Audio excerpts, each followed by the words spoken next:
Parents can teach you only what they know. And here's the thing, Trey Bob. The thing is that our parents were ingrained in their head. Again, us millennials, when I say millennials, I'm talking about like 1981 to, I don't know, like 2000 something. We have this rebellious mindset just in general that we're not going to, because here's the thing about this. Our parents lived in a time where internet didn't exist, right? So check this out. If internet doesn't exist, and I definitely think it was about 30 minutes, but if internet didn't exist, right, they had no idea of knowing the outside world. So they were so focused on what their parents were teaching them and what they learned from their community, which didn't know about the outside world. But when I was 10 years old, I was on AOL.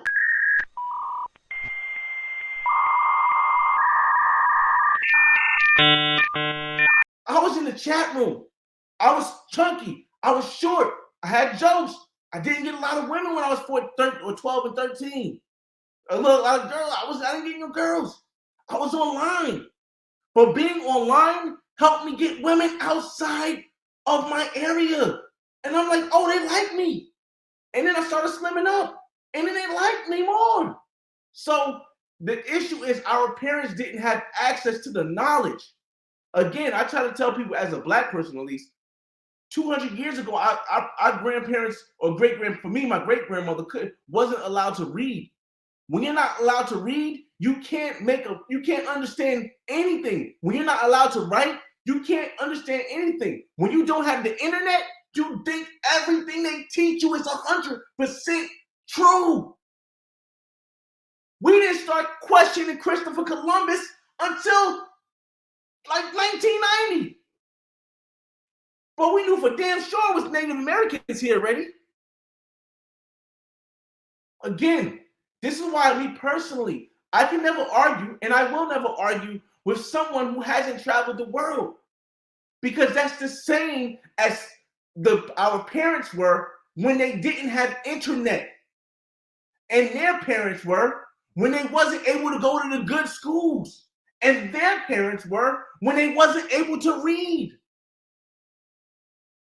So imagine those people teaching the people coming up what they know, and the people coming up like, no. That's not true. Oh, you saying Jesus walked on water? No. We actually went to the actual book which says, and the translation isn't Jesus walked on water, it's Jesus walked alongside the water. Well, what kind of see, this is what the internet does. It opens your mind up to understanding a different perspective of history, which is the reason why I feel as though I'm something like a time traveler. And I know y'all looking like this, what does he mean a time traveler? That's crazy. Let me tell you what I mean, time traveler. When they go back in history and they tell you that nobody, not one person, traveled during the pandemic. Not one person left the country. Everybody stayed inside during the pandemic. When they go back and when they go on history and they preach this message, there's a bunch of us on YouTube, on internet, on Instagram that have videos of us going all over the world during the pandemic. Perspective. Inclusive history. This is why I consider myself a time traveler, because I knew oh my God. I forgot the Muslim brother name or Islam brother name who said this, but he was like, history is most attractive and best qualified to reward one's research. The most intelligent people study their history. Why? Because if you know what was, you can understand what is. If you understand what is, you will be prepared for what is yet to come in the future. If you know history, then you know what's coming in the future. Which makes me a time traveler, because I knew history. So I created the Black Man's Guide to World Travel, because history isn't inclusive. It's not inclusive. But the Black Man's Guide to World Travel is, because as I travel to these different places around the world, I don't colonize these people. I don't go over there and tell them and destroy their community and rebuild based on my culture. What I do is I integrate with these people and I have them. This is not a channel that just travels and has me and all my friends going to different resorts and stuff. No, we don't do that. Oh!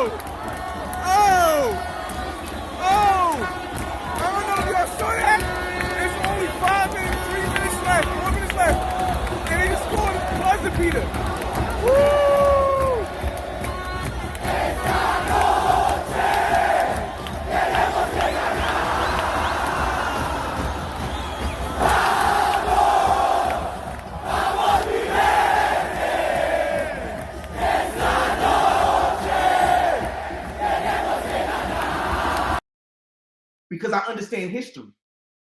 And by doing that, I'm no better than the colonizers. So what I did, created the Black Man's Guide, more inclusive. So yeah, man, I just hope that we're teaching our kids, our children, to be more who they are going to be versus what the world thinks they should be.